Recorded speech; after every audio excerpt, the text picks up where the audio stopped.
নমস্কাৰ ৰাইজ, সেয়া চাওক আমাৰ বাগান। প্ৰতিবাৰে বাগানখন দেখাওঁ। ইয়াতে আমাৰ ধান ৰোৱা যায়, তথাপি এইবাৰ অকণমান কিবা কিবি ৰুম বুলি ভাবি ৰুইছোঁ। এইখিনি মানে জেগাখিনি এৰি দিম, ইয়াতে কঠীয়া নিছিটাওঁ। ইয়াতে চাওক নেমু আছে আৰু তলত অমিতা আছে 2-3 জোপা। এইখিনি হাতীয়ে ভাঙিলে। নেমুকেইটাৰ তলত নেমু লাগি আছে আৰু এইখন যে বাঁহবিলাক যে পুতি থোৱা আছে এইখন নম্বৰ চানি। আৰু এই চানিখনত জিকাও আছে, কোমোৰাও আছে আৰু ফলো আছে। আৰু ইয়াতে ৰঙালাও আছে দিয়কচোন।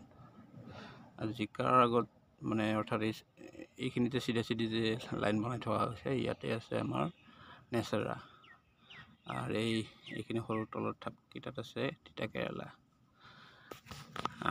সৌখন চাইকেলখনৰ ওচৰত দেখিছে এখন চানি দি আছে, ইয়াতে আছে ভাত কেৰেলা। আৰু এই সমান জেগাখিনিত ভাবিছোঁ ইয়াতে 1 লাইন 2 লাইনমান ভেন্দি দিম। বাকী এইবিলাক চব দেখিছে নহয়, ইয়াতে চব আমাৰ ধান ছিটিওৱা যাব কঠীয়াৰ কাৰণে। কঠীয়া মানে আমাৰ বিধান চিতিয়া বুলি যিটো কয়, ধান ছটিয়াম। ধানৰ গছৰ সেয়া ওলাব তো পুলি। তো সেনেকৈ পিছত আৰু এইবিলাক কঠীয়াবিলাক নি আৰু পথাৰত পোতা যাব। সেয়াই আৰু এইটো হ'লোঁ মই